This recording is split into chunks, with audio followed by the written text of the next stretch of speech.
Welcome to Wanna Be Clutter Free, formerly Wanna Be Minimalist, the podcast for busy families who are tired of the chaos, fed up with being overwhelmed, and ready to enjoy life again. Each week, we talk about how to let go of the clutter so that you can focus on the things that actually matter. And it's not just physical clutter, we talk about the mental and emotional stuff too, because if it's holding you back, it's time to ditch it. I share what I've done in my own life to declutter, organize, and calm the chaos, but you won't just hear it from me. There are amazing guests too. It's practical, doable, and simple for those of us that want to be clutter-free. You're listening to Wanna Be Clutter-Free, formerly Wanna Be Minimalist, with Deanna Yates, episode number 155. On today's episode, I'm chatting with Terry Cralle about the importance of sleep and how our home environments can make or break those precious sleeping hours. It's a fascinating conversation, and if you've struggled with getting enough sleep in the past, and honestly, what parent hasn't, you do not want to miss this conversation. Well, hello again, my wannabe clutter-free friend. Welcome back to the show. Thank you so much for joining me. If this is your first time here, well then welcome to the show. I am truly honored to have you. I hope you like what you hear and you come back for more. On today's show, I'm chatting with Terry Cralle about our bedrooms, the clutter we keep in there, how it affects our sleep, and what we can do about it. I think we all know that we need more sleep, but we struggle with, quote, fitting it in. I know because this is an area where I struggle too. It seems like when life gets busy, sleep is the first area to suffer. And the crazy part is that sleep should be what we prioritize the most when life gets busy. My expert this week is going to help us do just that. As a registered nurse, certified clinical sleep educator, certified professional in healthcare quality, and certified in clinical sleep health, Terry Cralle has devoted much of her career to sleep health and wellness. An author, sleep health advocate, and co founder of a 4-bed sleep disorder center, Terry serves as a national consultant and speaker to a large number of organizations and clients. She also serves on the board of directors for Start School Later Inc. and the advisory board for the American Sleep Association. She holds bachelor's degrees in sociology and nursing and a master's in healthcare management. Terry is the co-author of the book Sleeping Your Way to the Top, as well as a children's book, Snooze Bee and the Great Big Bedtime Battle. She clearly knows what she's talking about when it comes to sleep. Our conversation was fascinating, and I've made a few changes in our home since we've chatted, so I know you are going to enjoy it, and it will probably inspire you into action too. But before we dive in, I'd love to ask for you to leave a rating or a review for the Wannabe Clutter Free podcast. You can do it right now in the app you're using to listen to this episode. And if you are listening on Spotify, you can leave a comment for this episode, just like a blog post. And if you're listening on Apple, you can leave me a review. I just highlighted this recent review in my Instagram stories as well. Elfos1 said, and I quote, "So relatable. Love listening to Deanna each week. Her and her content are both great and help you on your decluttering journey. She gives great info without being prescriptive when it comes to minimalism." End quote. Elfos1, thank you for taking the time to leave me a review. It really does make my day, and I am so happy to hear that you are enjoying the podcast. I wish you all the best on your decluttering journey. And if you're listening to this and you think, I should do that too, well, then head over to the rating section in your app and leave me a review. And one more thing to mention before we get into the episode, if you want the show notes along with the transcript of our conversation, head over to wannabeclutterfree.com/155, and there you will find all the info we talk about today, including links to Terry's website and all of her resources. Again, you can find it all at wannabeclutterfree.com/155. And now let's get on to our conversation. Well, hi, Terry. Welcome to the Wannabe Minimalist Show. How you doing today? I'm doing well, Tiana. Thanks for having me. It's a pleasure to be here today. Oh, I'm so happy to have you. This topic's going to be really interesting. I don't think we've covered it in depth on the podcast before, so I'm really excited to talk to you about sleep and why it's so important. But let's not jump in too fast. So let's find out a little bit more about you. So tell us about yourself, Terry, and why are you so passionate about sleep? I am a registered nurse. And way back in the day, way back when we were in nursing school, we didn't talk a lot about sleep, but it does come up pretty frequently in the profession because of a lot of shift work and just heavy schedules and 12-hour shifts. You name it, sleep is an issue. It just never got much attention. So just quite by accident, I fell into helping out with a clinical trial for insomnia. And I met some sleep doctors who said, come down to the sleep lab for a week. So I went to their sleep lab and slept all day and worked all night. And I was absolutely fascinated. It was so amazing. I learned so much. And I thought, why isn't everybody going crazy about this? And it's so important for you. And this, I remember the first patient I saw trying to sleep with sleep apnea, and it was so shocking. And I thought, oh my God, she's going to wake up and then go to work and drive and do everything. How can he? He had such a bad night of sleep. So anyway, it was just so impactful. And I started reading about it and learning about it. I went home, opened a sleep clinic, and I have just been doing this ever since. So it's been really fascinating. And I try to get the message out to anyone who will listen, whether they're in pre-K or at a senior center. So I hit all ages with my messaging, and I love doing it. Ah, so fascinating. And I love how sometimes life takes us on a path that we weren't really expecting. We just have Oh, these yeah. things that come in front of us. And I'm trying to instill that idea of just saying yes and trying new things in our Yes. daughter. She's 9. And I don't know. I love that you shared that part of your story because I think that's really interesting and important that we try new things. And so thanks. Anyway, I'm getting off the topic of Really? sleep, but Yeah. It's a cool thing. yeah. So honestly, if you're listening, make sure you say yes because you never know where you might find your passion. So that's just a little side tip for us today. Yes. But I let's like talk that. about why is sleep so important? I know it's important. Everybody tells us it's important. Things happen. Important things happen when we're sleeping. We need rest. But what happens when we sleep? Because I am somebody that needs like a concrete reason. Sometimes when there's these Mhm. abstract reasons, it's really hard for me to be like, all right, turn the phone off and go to bed because I don't Right. want to. So, why is it so important? Yep. Okay, that's a great question because that's what makes my job so darn hard. It is so difficult because I have to get the points across about the importance of sleep. No one really knows why we sleep. It's a mystery. It's a relatively new subspecialty in medicine. And people my age will know this reference. We used to call it the Rodney Dangerfield of sleep. I mean, of medicine. It got no respect back in Ah, the early days. So it was just one of those things where really but now we understand there's been exciting research, and I think that's part of my attraction to the field. The research is new, it's exciting, we learn new things all the time. And basically what it does a lot of housekeeping to our minds and our bodies that really impact pretty much every aspect of our functioning. And here's where the problem is. It affects so much, impacts so much, and can really make or break you, whether you get it or not, or if it's good quality sleep, etc. But what we've not done is had a good relationship with it for many, many years. I think a lot of people that I've run into and talked with and worked with have a very sometimes it's a obvious, sometimes not so obvious contempt of sleep and the need for sleep, and they see it through an interesting lens of, "It's taking up my time, it's keeping me from being successful, I'm ambitious and I don't wanna spend all these hours sleeping, I'll sleep when I'm dead," and what I'm trying to do is flip the script on that and really tell people to stop and take a good look at how do you perceive sleep, and let's turn it around where we look at sleep with a lot of respect and with a lot of enthusiasm and positivity and say, I can be so much better when I get that sleep. So let's do it. And let's take out some of the bad things we've been doing. For instance, one of the big ones is I need to trade my sleep hours for waking hours because I need to get more done. Well, here's the thing.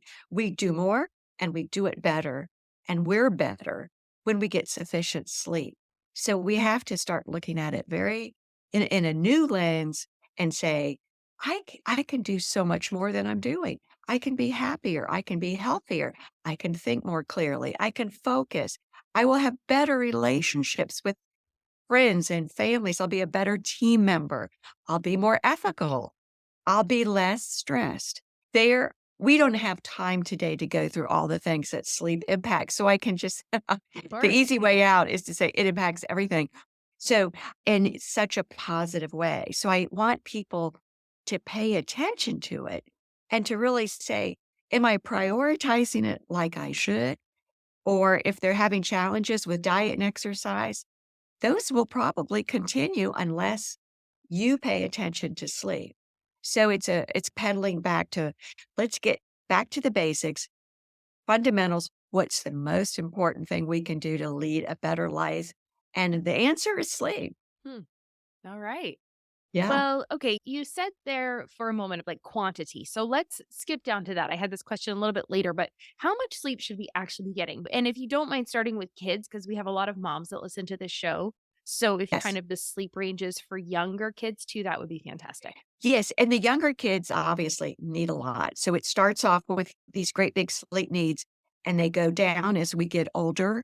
But I'm going to insert the teenager thing here now. It's 9.25 hours of sleep they need every single night. That's a 9 to 5. So they really need to stay in that area to Huh. get the best benefits. Mental health, physical health depends upon that sleep, learning, everything. So that's a critical time period because these schools that start at 7:20 in the morning, it really doesn't get the teens are not getting the sleep they need. That's a different topic. But adults basically need 7 to 9 hours. There are very, very few adults that need less than 7 to 9. And the ones that do are called short sleepers. Hmm. Statistically, probably less than 1% of the entire population. It's a genetic variant. Very few people have it, but they share the same sort of personality traits. They're very outgoing. They tend to be successful. They've got a lot of time on their hands, of course, to be successful and to do everything. But the problem is people who think they can become short sleepers, like that it's something they can acquire, even though they don't have the biology for it or the genetic makeup for it. They can acquire it or just power through, learn how to get by with less. That is a huge mistake, a dangerous mistake, because it does not work that way. Sleep is a biological need. It's just think about having water and being thirsty. You can't just walk around saying, well, I'm not going to think about it. I'm going to power through it. I'm going to ignore that thirst Right. sensation that I feel, and I'm gonna do everything I can to get through the day with no water. We know that's totally crazy.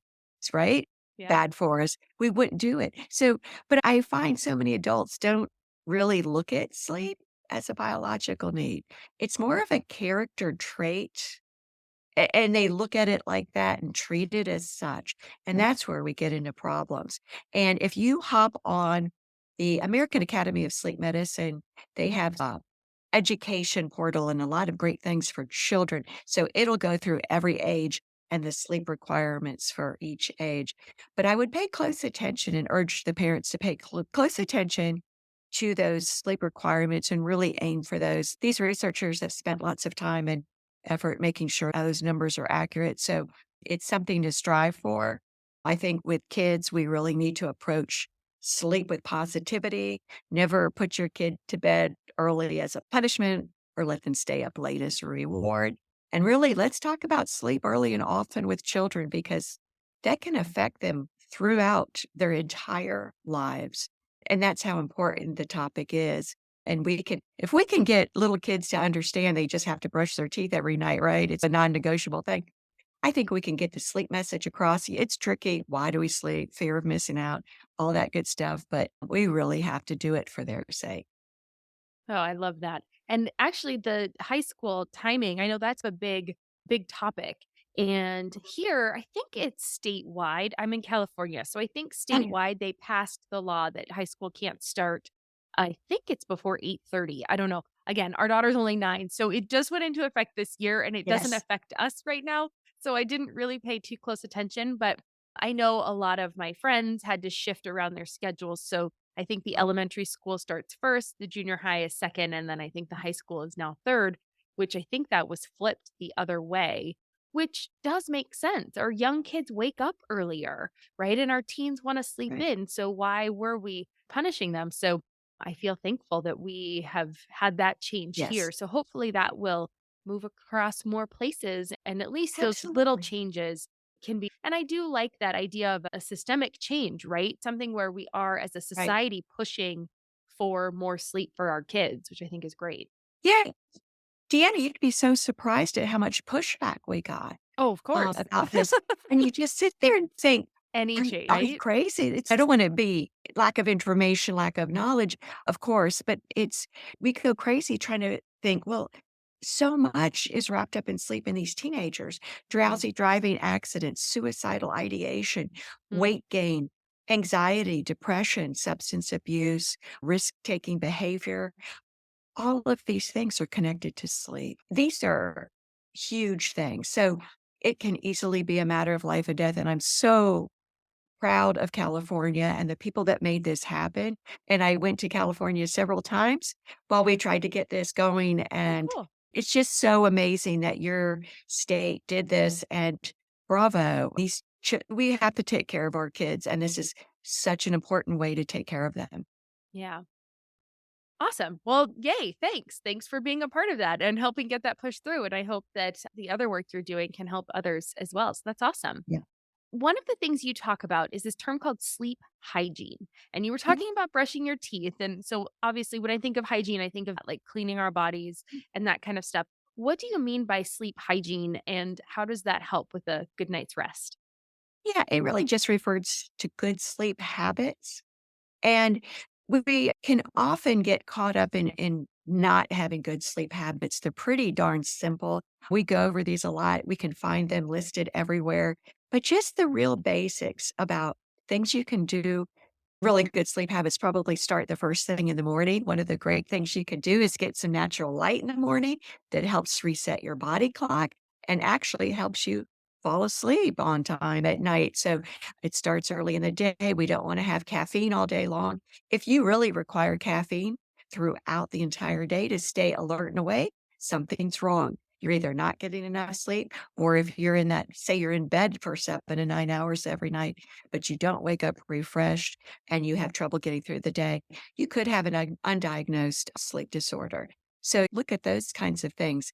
If you come to one of my workshops and fall asleep immediately, I could be incredibly boring, but and sometimes I am. But your reaction would be just to be bored or to text your friends and say, "Wow, Terry's really boring today." But people will fall asleep and say, "Well, I fell asleep, they're bored." No, that's just unmasking the sleepiness that's going on. So we have to really think about being sleepy during the day in another context. Don't ignore signs of a sleep disorder. I tell people to look at sleep as a vital sign, and it's just so fundamental and important. So if you're not sleeping well, or if you are sleeping well, address your sleep at every single healthcare provider encounter. That's rule number one. Make that just like you're going to address your blood pressure, your pulse, your respirations, and your temperature, address sleep. Another sleep hygiene or good sleep habit is turn the electronics off early in the evening, power down, and get away from those screens. The blue light suppresses the melatonin that we need to fall asleep and stay asleep. Now, of course, interactive screen behavior is a lot more stimulating than passive. Some people tell me they cannot, for the life of them, fall asleep unless the TV's on. I'd like to say just don't get in that habit. Try to get electronics out of the bedroom. But with that being said, if that's the only way you can fall asleep and the screen's a little bit further from your eyes and face than, say, your handheld phone, then okay, and then put it on a timer Mm, because we want you to get your sleep. But if that helps you fall asleep, so be it. But just don't try to get people started in that direction. Don't put TV in kids' bedrooms. That makes me crazy. Just try to do that. And of course, pay attention to the sleep surface. When's the last time you went mattress shopping? People roll their eyes. It's got that used car thing, like, oh, I don't want to hear about it. But the sleep service is so important. And there's new technology out every year that can hmm. really make or break a good night's sleep. I talk to couples all the time. Some couples sleep beautifully together. They take advantage of new technology. They can have split mattresses. One person's head can be up and not snoring, and the other person can lie flat. There's all kinds of great things. But another great option is sleeping separately. And I don't want to use the term Yeah. sleep divorce, but I just use it. So, but don't look.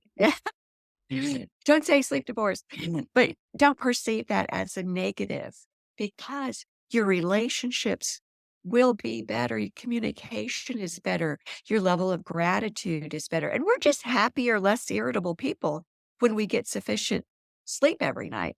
So if you have one, and your love life suffers when you don't get sleep, that's the irony.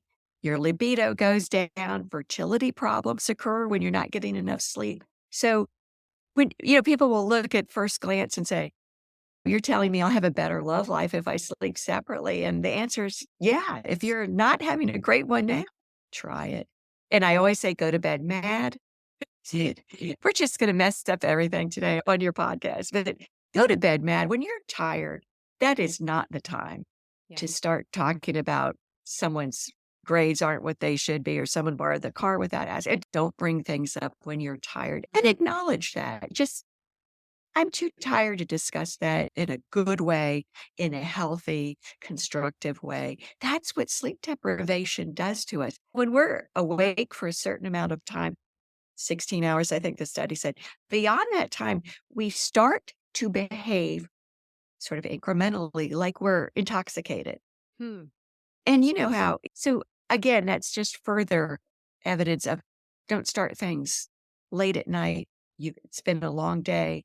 You're going to probably say things you regret or have some bad interactions going on. Just sleep on it.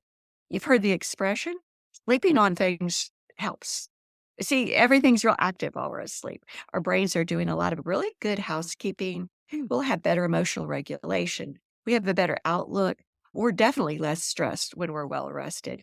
And when I say these things, I'm really talking about sufficient sleep every single day of the week. I know it's common that people would undersleep during the week and then use the weekend to catch up.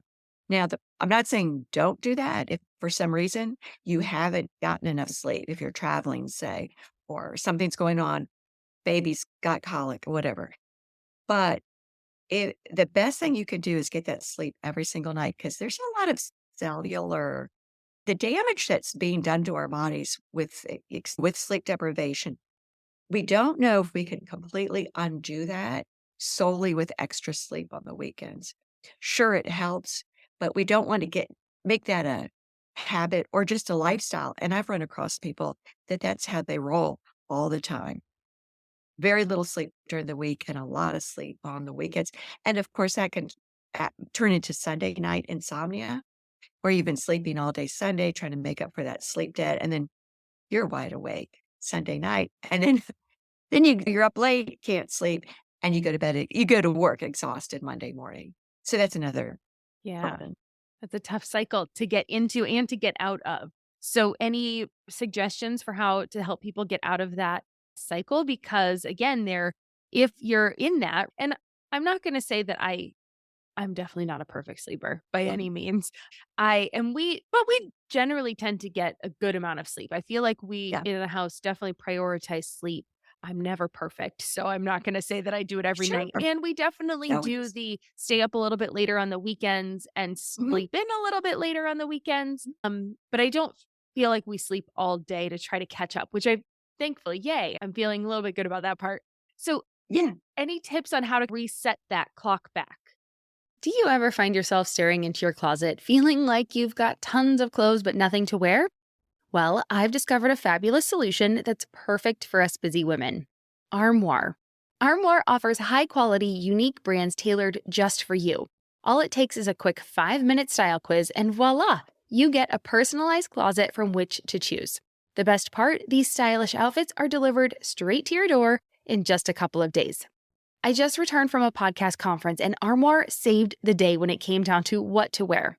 I wore these super cute wide leg jeans from Paige to the day portion of the conference, and that night I wore cropped wide leg vegan leather pants and an asymmetrical striped sweater.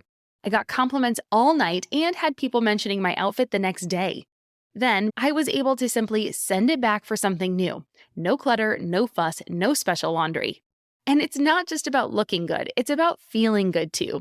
Armoire is all about sustainable fashion, so you can stay trendy without the waste. Plus, it's women founded and led, supporting women designers and aligning perfectly with our values of empowerment and community. Right now, my listeners can give Armoire a try and get up to 50% off their first month. That's up to $125 off. Just visit armoire.style/wanna. That's armoire.style, ARMOIRE.style/wanna to get up to 50% off your first month. And never worry about what to wear again. Try Armoire today. Hey everyone, today I want to talk to you about something that's helping me show up as my best self: hormone harmony. For any woman navigating the ups and downs of hormonal change, whether you're in your 20s or past 40, this is something you'll want to hear about. I started taking hormone harmony because lately I've been feeling off balance, you know? I was snacking more, feeling sluggish, and just not like myself. I was pretty flat. And that's when I found hormone harmony. It's been a game changer. It's not only for those of us that might be hitting perimenopause, but for any woman who feels like their hormones could be more in sync. Did you know a bottle of Hormone Harmony is sold every 24 seconds? Yep, it's that popular. And it's not hard to see why. This wonderful supplement is packed with adaptogens. These are science-backed herbal extracts that help your body adapt to stress and minimize those annoying hormonal fluctuations. So whether it's hot flashes, night sweats, mood swings, or just feeling perpetually tired, Hormone Harmony addresses all of these symptoms gently and effectively. And for those navigating the tricky waters of perimenopause, it is nothing short of a lifesaver. The company behind Hormone Harmony, Happy Mammoth, is all about making women's health simpler and safer. Their products are sugar-free, gluten-free, dairy-free, non-GMO, and third-party tested to ensure the highest quality. And the best part? Women are reporting they feel like themselves again. If you're ready to start feeling like yourself again, I've got great news. For a limited time, you can get 15% off your entire first order at happymammoth.com. Just use the code WANNA at checkout. That's happymammoth.com with the code WANNA, WANNA, for 15% off your first order.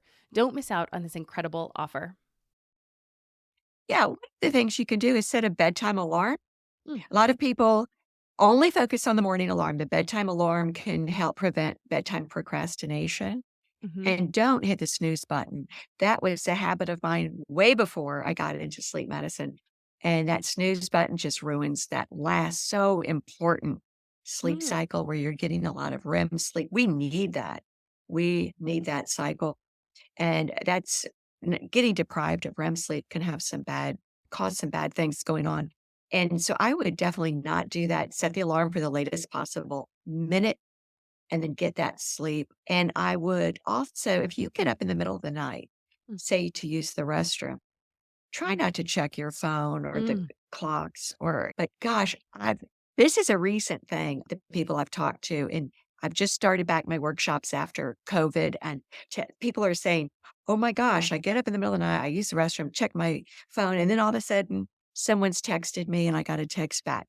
And then someone there's something on Twitter I have to double check. And I'm like, and then they say, oh, so I'm up for an hour in the middle of the night. And then they stressed out because they're thinking, I've got to get up in 3 or 4 more hours and I'm going to be exhausted. And Right. it's just this vicious cycle. Uh, So try not to get that light and that content in the middle of the night that wakes you up. And then, of course, I think it's always our minds tend to go into overdrive when our heads hit the pillow and we go to bed at night. All of us have experienced that racing mind. And then you think of all the things I should have done, could have done. Did I remember to do that? And all this stuff. There's 2 things that can help with that. First of all, it's great for kids. We all use it. We all do it with kids. Bedtime routine.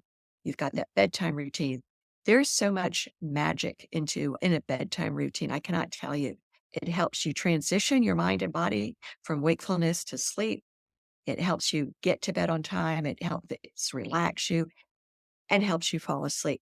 But another thing for the grown-ups or teens on up is to have that to-do list or to worry about list. Some people call it a brain dump. Do it at the end of your workday, but just get it out. I think a lot of people find getting it on a piece of paper helps things look manageable.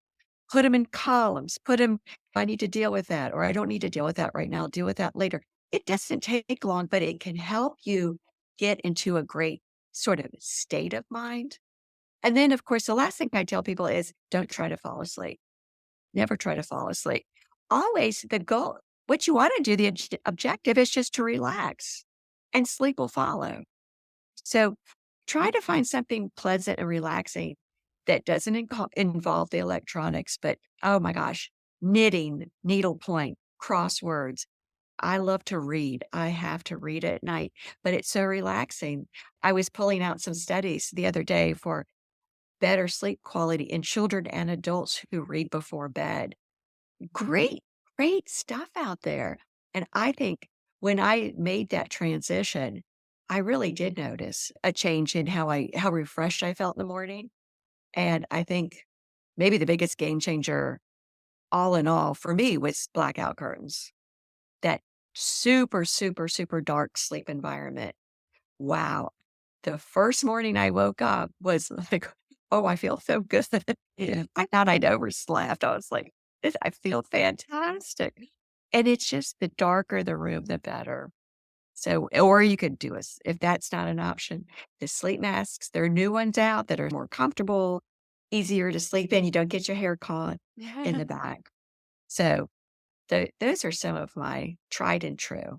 I Love will it. never tell people to do this and that if I don't do this and that. I'm right there with you. Yep, 100%. I Yeah. definitely try to walk the walk as I talk the talk. So, for sure. Yeah, and I will kick myself if I don't mention get the clutter out of the bedroom. Yeah, let's talk That about is that. You have oh my some god, tips for clutter. decluttering our bedrooms. So, I want the bedroom to be the most minimalist room in your entire home. No exceptions. I don't even want a basket of unfolded laundry. mm, I don't want papers, take the bills out. Don't bring your to-do list in there. Keep that out of the bedroom. Keep everything out of the bedroom that you can. I want the color of the bedroom to be something that is calming and relaxing to you. And like I said, minimalist. Clutter is so distracting. And when you're distracted, you're not going to get the sleep you need. And when you don't get the sleep you need, you're more likely to engage in behaviors where clutter becomes a problem. When we're sleep deprived, our prefrontal cortex is so adversely impacted. So we can't make decisions. We can't get organized. We can't focus. And pretty soon we've got clutter. And there are studies about sleep deprivation and hoarding. Think interesting. about that. Yes, Huh. we don't think straight. And then we start collecting things. And then pretty soon or sharing the bed with magazines from 3 years ago, or we've got a stack of things we need to deal with, or we've got the treadmill that we're hanging our clothes on. We stop making good decisions and we stop getting things done. Remember earlier I said we get more done when we're well rested and we do it better. But when we're tired, it's that foggy thinking. We can't make decisions. And then it's poor judgment. Yeah. It's procrastination. And then that stress starts eating us up. Obviously, when anyone sees clutter, I can't, even on the hoarding shows, those people are stressed out to the max. Yeah. And here, that's another connection. I think the researchers from Walter Reed, outside of Washington, in Washington, the researcher says sufficient sleep is like Kevlar for the mind. It makes us bulletproof. We are so resilient when we're well rested. We can handle stressors. And obviously, the less we sleep, the more stressed we feel. And the more stressed we are, and the more I think we're less motivated, we're less optimistic. We don't have that can do attitude or roll up your sleeve, let's get this room clean. You don't have the energy to do any of it. So that's where it all is connected. So get the clutter out and Get the even if you have your closet doors closed, what's in your line of sight when you sleep? Even if you have a very neat, organized closet, keep the doors closed. But if it's something where you're throwing all the junk in there and you close the door, you still know it's there, just like under the bed. Because I've talked to people, even under the bed clutter, it's there. And on some people, it's distracting you. So I would just toss, toss, toss. Get some well rested friends and have some help going through things. Yeah. But boy, when it comes to sleep hygiene and that sleep environment, I start there. Neatness and minimalist, I just start right there. And because you also want it easy to clean. We don't want those, we don't want a lot of dust. We want clean air. Mhm. There's some plants that naturally clean the air that are, be careful with kids and pets, what Yeah. plants you choose. But usually you can find a list that will take formaldehyde out of the air and really clean the air that you're breathing in while you sleep. That really contributes to sleep quality. So pay close attention to that clutter free zone.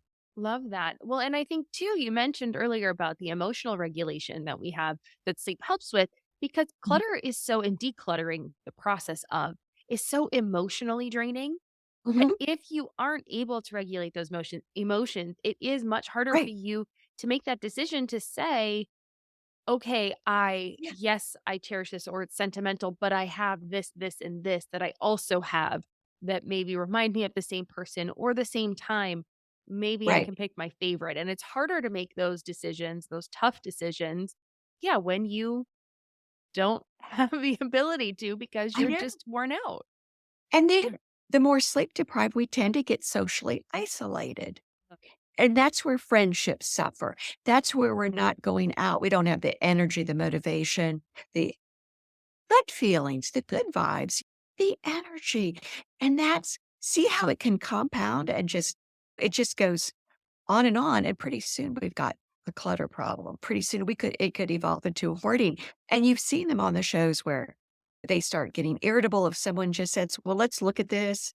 Do you really need that magazine from where, whenever, or, and they're not thinking straight, but then they get so upset with whomever is trying to help. And see, that's our brain on sleep deprivation.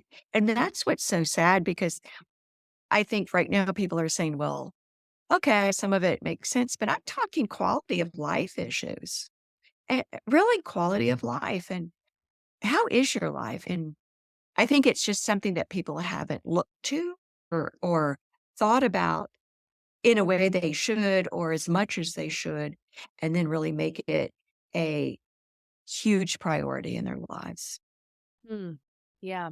I usually tell people to start with their entryway or their closet when they're decluttering. I think I might actually start shifting to the bedroom first. That makes Go sense. backwards. Mhm.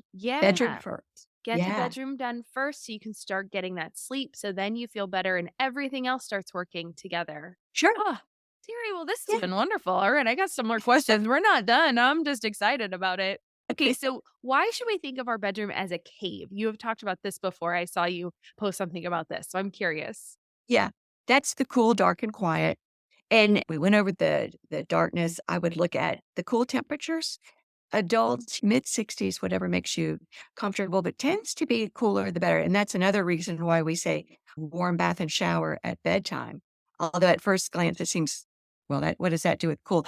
Our body core, we cool off getting out of the warm bath or shower, which is conducive to sleep, so that's always a good thing, but a cool sleep temperature is fabulous, and noise is tricky. Anything you can do to mask outside noise, because noise will impact your sleep. Even you might not remember in the morning that there was a car alarm going off 3 doors down. You might not have recollection but you might just slog through the day feeling pretty tired, but that did disrupt your sleep. So anything, whether it's a white noise machine or app or anything, ceiling fan in your room, anything that can mask any outside, and it's usually sounds that you're not quite familiar with. It's a good thing for traveling too. I keep an app on my phone for when I travel because with a hotel, you don't know what you're gonna get. But I don't wanna lose a night of sleep. Earplugs, the same. I wouldn't go anywhere without them. But now we're out in the country, so it's fairly quiet, but it's nice to get that caveman to think of cave, and that's a good way. And I would also say share this prioritization of the sleep environment with children of all ages. Even little kids, they have to hear that it's time for bed, go to bed, non negotiable, but empower a child. Can they choose the pajamas that night? Can they, during the day, when you go pillow shopping, bring a young child, let them pick out what feels comfortable and have them start really participating so they can be in a sleep management role rather than just a bedtime battle role. Pull them in, let them participate, and let them help pick out a neutral color. And then again with the clutter, are the toys in their line of sight when they're in bed? Put those away or put them just in a playroom or another area so it's not distracting. Kids need a sleep environment conducive to sleep and minimalist as well as adults. Hmm, okay, I like that idea. Gonna have to work on the line of sight in our daughter's room, but I am happy to know that the noise machine is acceptable because she has slept with a noise machine forever. One was just to mask, like, us watching a show Sure, because that's sure. our time, and after Mhm, she would go to bed. So, I will credit my husband for being very good about the bedtime routine and all of that because he really likes adult time. But yeah. I think that's okay. I think if we're prioritizing things, it just was a win-win for all of us. And we're better parents when we get some time together and she gets sleep and we all get sleep. And so I definitely will credit him for that. So I can't take credit for that one. And I am thankful because I probably would be struggling if I were Right. just on my own trying to figure that out. But I also like the idea of the cave, and I think kids could really get on board with that and get excited about it because it Mhm, does make it more of a game for them mhm, to be a part of. And mhm. yes, I think they feel like they're missing out when the parents get to stay up and they Right. have to go to bed, and that's not Yeah. really fun. But maybe if you could turn it into a cave, and our daughter, she's really Mhm, into reading, and some of mhm. the books she's read that I think could fit in with this are the Wings of Fire books, where it's all about Yeah. dragons and some of them live in caves. Also, she's now into the Warriors books, which are cats. I don't know, I haven't read the Warriors books, but they're all like these groups of cats that live out in the wild. So I'm sure there are caves in there that you could definitely work on. So maybe if parents are thinking, I just had this idea as you were talking about it of maybe you can take some of their characters and try to put that into how would a warrior cat make their Mhm. cave for sleeping at night and maybe getting them more involved if you're struggling to get your kids on board with sleep. I'm Margaret. And I'm Amy. And together we host the podcast, What Fresh Hell? Laughing in the Face of Motherhood. Margaret, I would say you're sort of a where are my keys kind of mom. Correct. Sometimes a where are my kids kind of mom. While you're, Amy, more of a we were supposed to leave 35 seconds ago, mom. I mean, touche. In each episode of What Fresh Hell, we come at a topic from our usually completely opposite perspectives. I bring the research. And I bring kind of the gimlet eye. Like, is that research really going to work, people? And almost 10 million downloads later, we're still laughing. We also talk to experts in the parenting field, plus parents with stories we can all learn from. We make each other laugh, we challenge each other's assumptions, and we have what we think is the best parenting community on the internet. Check out What Fresh Hell? Laughing in the Face of Motherhood wherever you listen to podcasts. That's perfect, perfect. And really pay attention to how we approach it at bedtime. You get to go to bed, and really the rewards in the morning can be so integral to giving them the confidence that they can do it. And I think it's worth repeating a lot, starting at an early age, the daytime benefits of sufficient sleep. It's a reach. Yeah. But good morning, and you're in a happy mood and sunshine, and what are we gonna do today? And we got a good night's sleep.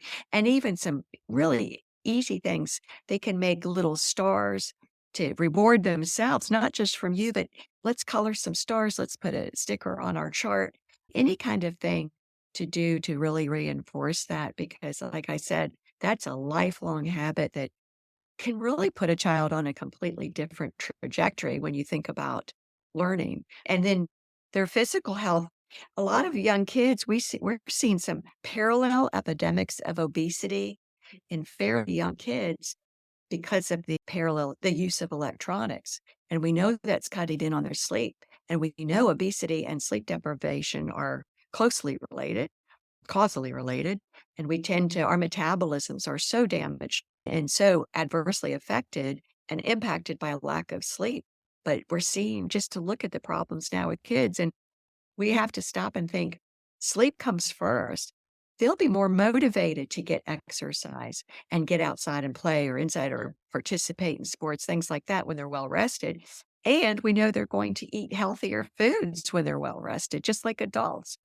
I know when I have an early flight, I walk through the airport looking at donuts when I walk by. Normally, I don't even, I have, but when we're sleep deprived, we crave sugar and fat. So imagine being sleep deprived all the time. And there are a lot of people, children through adults, that are sleep deprived all the time. So this is an alarming situation. And we cannot fight this obesity unless we pay close attention to sleep. It just won't happen. We can't make that better. And we always get the same response. I kid you not. I have friends, this friend of mine on Facebook, I go to the gym all the time, Terry. I go to the gym. I can't lose weight. I can't lose weight. And that first email response to her, I said, how much sleep are you getting? And the response is LOL, who has time? And I just want to pull my hair out of my head. It's just, you have to make time. You have to make time if you want to lose the weight and get healthy. And if you leave that out of the equation, it's an uphill battle. I'm not saying it can't be done, but boy, oh boy, not a good thing. And then I talk to mothers who say, my kids are this age, that age, this age. I can't be at a gym at 5 or 5:30 or 6 a.m. And I said, you will find me in the gym between 6:30 p.m. and 8 p.m. most nights. It does not hurt my sleep. I sleep a million times better when I go to the gym, and I try to make that a habit, or if I can't get to the gym, I take a walk. But for years, there's been a evening exercise is bad for you type of thing. That's really interesting that you said about the evening gym thing. I didn't actually know that that was a thing or a myth that we could overcome. All right, so the evening gym is not a bad thing. It's Yeah. based on your chronotype. I tend to be night owl, but I think we read the literature for so long was just kept repeating that evening, late afternoon, evening, or nighttime exercise would totally disrupt your sleep. And I'm saying absolutely not. Find that sweet spot, but don't give up on exercise just because you've got this preconceived idea of I have to do it right and it has to be at 6 a.m. No. How many people there's Yeah. statistically speaking, there's probably not a lot of people that can do that all the time. So after dinner walk, any kind of workout, Pilates, yoga at bedtime. Wow, that's a wonderful thing to do. Tai Chi during the days. There have been studies on Tai Chi and better sleep. It can be done. And I think that's where we have to say, what's best for me and in my schedule. And just because of this, I'm not going to give up on that. And then, of course, if you have any sleep problem going on for any extended period of time, see a sleep doctor. Most all insurances cover sleep physician visits. You can get such good information if you have they will rule out a sleep disorder or rule it in and take care of it. You can go talk to physicians about insomnia. There's something called cognitive behavioral therapy for insomnia, CBTI. Does not involve medications, and it's been found to be more effective than sleep medications. So it's incredibly wonderful, and you can do it through telemedicine, you can do it in person. I think it's one of those things, don't give up on your sleep, Mm. and if you get your sleep in it, and don't stress out about it, of course, but take good care of it, and then good things will follow, and life will be easier. One thing I want to jump back in when we're talking about, we're going to go to kids just for a couple questions. I know I want to be cognizant of our time, but you were talking about kids and the obesity parallel epidemic. Also, I know a lot of parents want their kids to succeed. That's why we put them in different things. We put them in all these activities because we want them to be well-rounded. We want them to be involved and active. Are there studies maybe you could let me link to or give me the links for, and I can put them in the show notes about how sleep improves our learning capabilities or Mhm. just those abilities for kids? Because I think that might be one of the tipping points that parents finally need to see Yeah, in order to understand that yeah. the sleep is actually such a priority Mhm. because kids that are well rested do better in school or whatever those benefits are, I think those could be maybe that one last little piece they need to understand to then really prioritize Oh, the yeah. sleep function. Oh, absolutely. It really impacts every aspect of learning. Just memory and the ability to focus, the ability to really take it in and understand it and process it accordingly, and just all of those things. And then we've got the kids that don't get enough sleep are having accidents and injuries. Mm. They're less coordinated. Oh, And then, of course, there's a behavior component. There's a link between sleep deprivation and bullying. Sleep deprived kids tend to be more aggressive, violence and sleep deprivation. There's some interesting research along those lines. Obviously, we've had research on adults with their ethics. Mm. They're less ethical, more likely to make errors of all kinds when they're sleep deprived. But with children, think of how much behavior even factors into school success and being part of a team, cooperation, friendships, listening, following directions, and being motivated.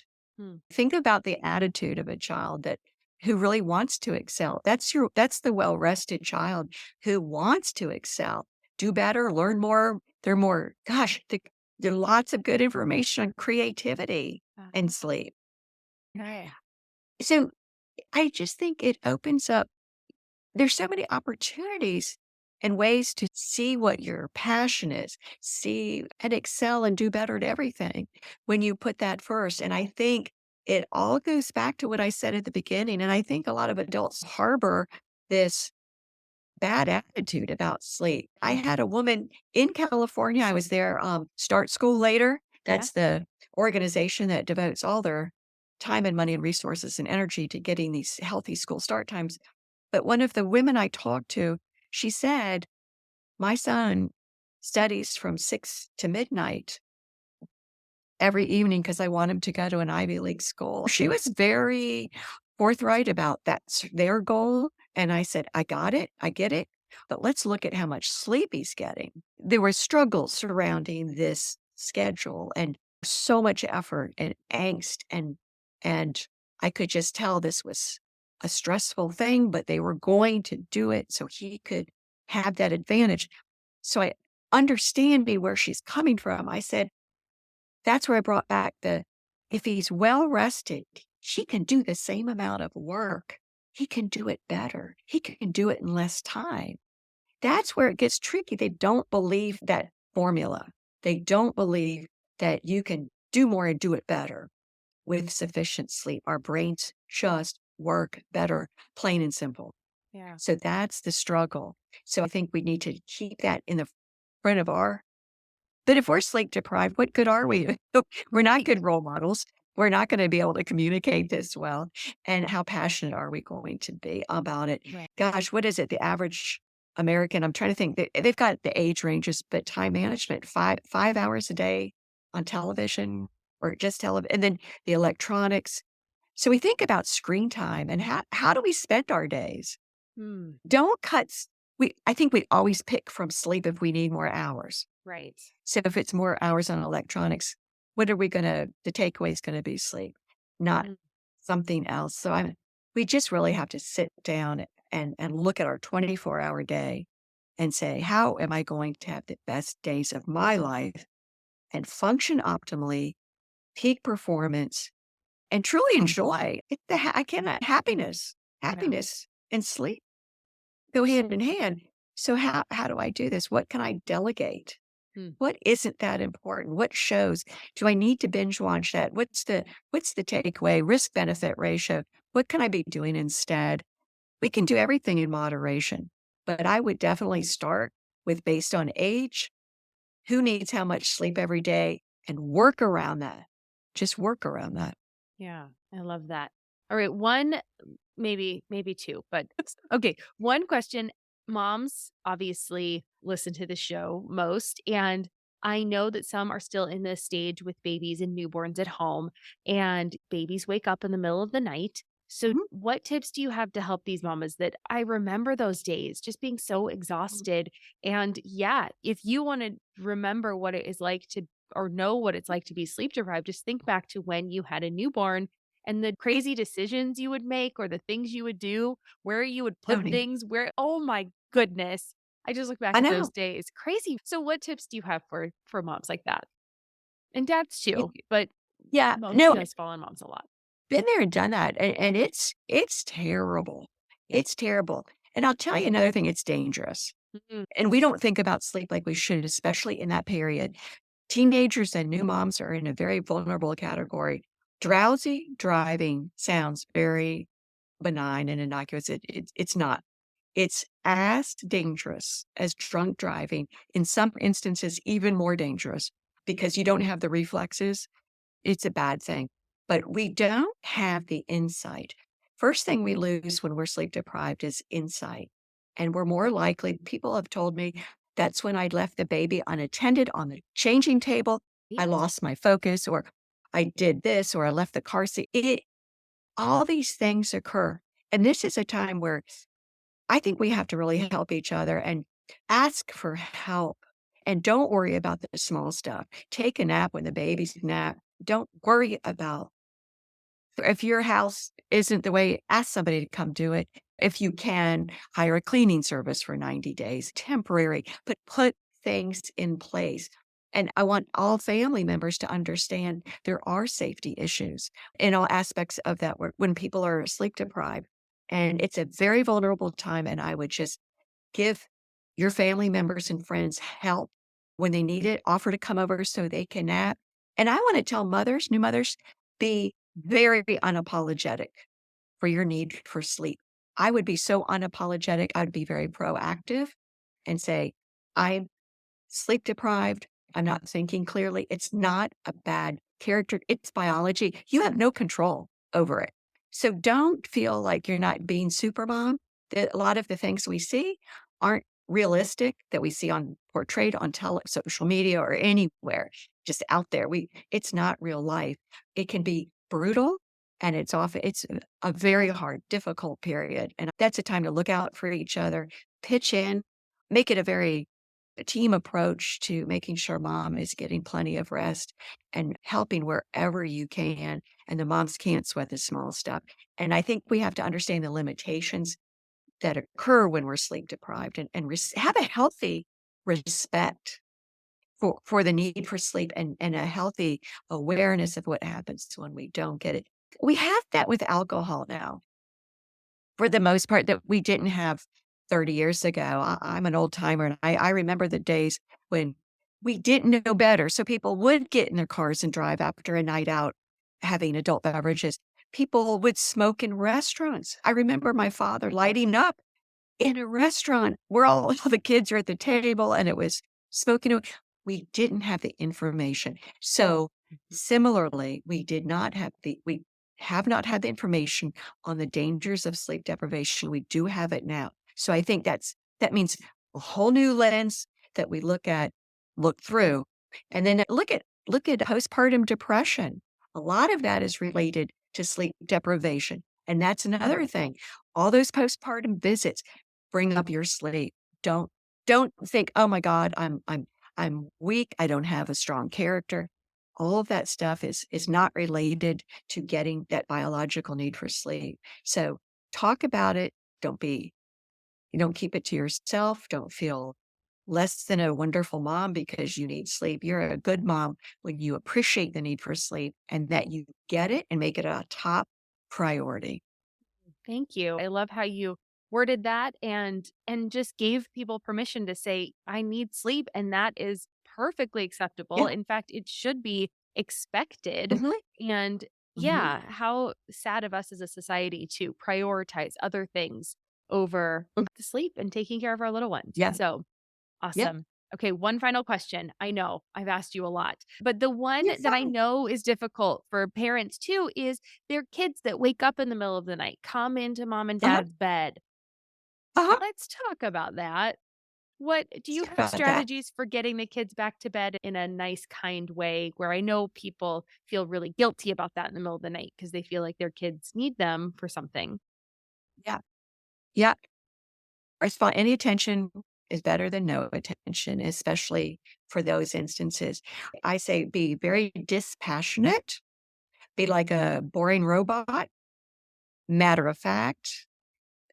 Any emotional response in you, it's going to bring out a spark of response. But you just calmly, dispassionately walking them back to bed. Make sure your child is comfortable with a transitional object in bed.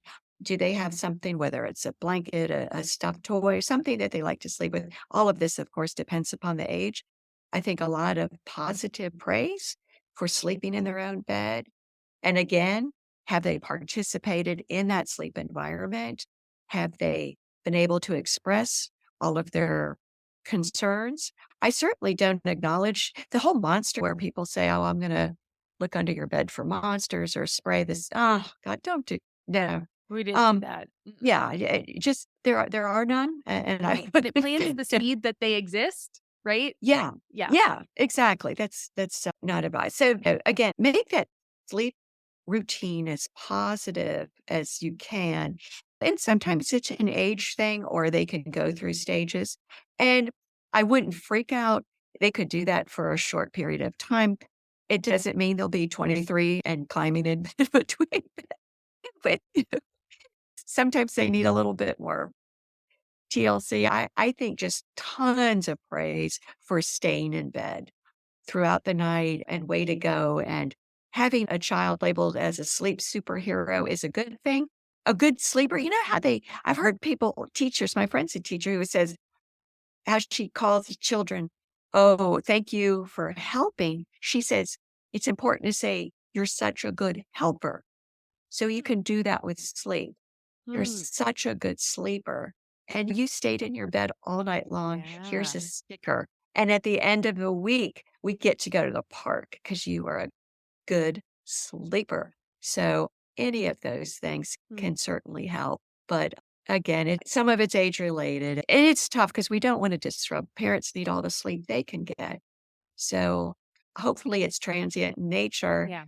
and hopefully not a lot of hoopla Yeah, I can know, sort of go. and those moments generally are fleeting, right? They're not forever. However, when you are in it, it feels like forever, and it just feels like it's never going to end. And I think the hard part is not knowing when it's going to end. I find that when I'm going through a difficult time, if I knew when it was going to be over, I Mhm, I would be able to be like, "Okay, I've just got this much more time and it's gonna be fine," mhm. and just, take a breath and get through it. Yeah. But it's those life is just one of these journeys that you just don't know how it's Yeah. gonna end up, and so we just gotta do the best we can when we're in the middle of it. So just yes, if you are in that place right now, mama or dada, listen in and just know that it's just a temporary thing. You Right. can work to fix it. Listen to Terry's And just wonderful advice avoid here, and right, and at every step from morning till yeah. the next morning, anything related to sleep, avoid any negativity. Mm. Just don't present anything,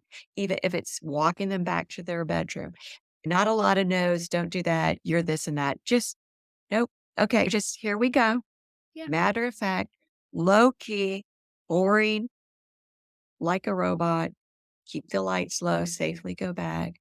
Good night. If you can just be as boring as possible. But yeah, Right. but don't pull Yeah. any negatives in. All right. I love that. Well, Terry, I know my listeners are going to love this episode and want to follow I up with hope so. you and find out more. So, where can people find you?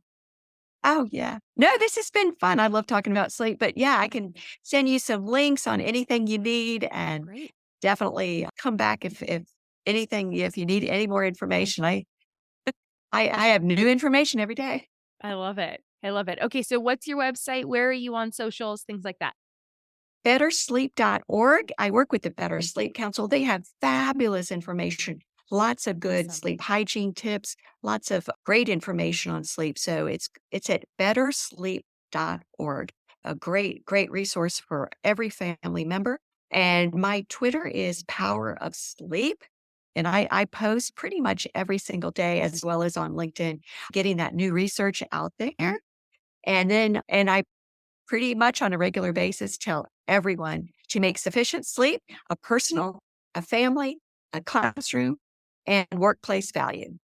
Mm, okay. Well, I will definitely have links in the show notes so everybody can find you. And yeah, this has been wonderful. And then my favorite way to end every episode is with 3 rapid fire questions. So the Okay. first one is, what does minimalism mean to you? To me, that just it has a clear head, calm, and it's just something that I've embraced because it just keeps me grounded and serene. Hmm, love that. Number two, what's one of your favorite pieces of advice that you'd like to share today? Maybe you haven't, or maybe you did and you just want to really drive it home. I think overall, it's if you have a bad attitude about sleep, change it, learn about it, and get sufficient sleep for 30 days. And if you don't feel better, I'd be surprised. Oh, I like that. All right. I love challenges. Yes. And I think people can get on board with something. Like I said, if you know when the Yeah. end is, you have a goal, I think that's easy. And so then people really would be able to see the difference there. So, all right, I love it. 30 days, guys. We can do this. And once you get it, you usually get it. That Yeah. makes sense. I love it. Once you get it, you usually get it. That makes sense. I love it. Okay. Well, because I was thinking once you get the sleep, you get why you Yeah. need it. That's what I Yeah. was thinking. Hopefully that's how you meant Yeah. it. Yeah. Backwards. Perfect. Yeah. And then what is making you happy right now or in this season of your life? 5 dogs, 2 cats, and 2 horses. You do live in the country. It's just been such a beautiful chapter. And I've got these rescue horses. My entire childhood, I wanted a horse. We didn't, that never happened. And that was okay. We lived in the city. It couldn't have happened. But I just go out in the evening and I'm in love. I'm in love. Oh, so nice. All right. Very cool. Well, that is the first time I've ever gotten that answer. So I love it. That is great. Well, Terry, thank you so much for sharing so much fabulous information today. And I'm looking forward to really making sure sleep is a priority in my life so that I can just be a better human. Yeah, awesome. Perfect. Sounds good, Deanna. Thanks for having me. I really appreciate it. So, what'd you think? I learned a lot today, and I really hope you did too. I love Terry's mission and how she reminded us to not only make sure that we're getting enough sleep, of course, but to also be open to new opportunities that present themselves in our lives. And now it is your turn. I'd love to know what stood out for you the most. Feel free to leave me a comment on Instagram or send me a DM over there. I'm Wannabe Clutter Free on all the social channels. Or you can come on over to the Wannabe Minimalist family group on Facebook and join in the conversation there. As always, thank you so much for joining me today. If you made it this far, just a quick reminder that I would be absolutely thrilled if you left me a rating for this podcast, as well as a review on Apple Podcast or a comment on Spotify. Your reviews do make my day, and it helps me be able to book more guests on the show for you to discover and learn from.